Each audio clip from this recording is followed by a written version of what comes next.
Hey everyone, in this video I'll show you how to restrict access to a SharePoint folder step by step. First, sign in to office.com. Once you're in, click the app launcher icon at the top left, that's the grid icon, and select SharePoint from the menu. You'll see your SharePoint sites list open up.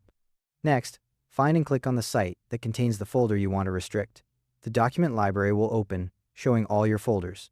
Now, hover your cursor over the folder you want to restrict. You'll see 3 vertical dots appear next to it.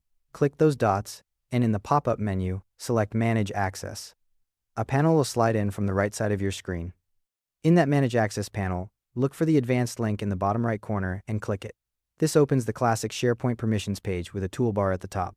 In the toolbar, click the button that says Stop Inheriting Permissions. A confirmation pop-up will appear asking you to confirm. Confirm to proceed. The page will refresh, and you'll now see the copy permissions that were previously inherited from the parent library.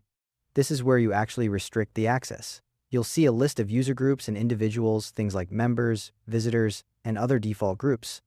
Select the checkboxes next to the groups or users you want to remove. Then click Remove User Permissions in the toolbar.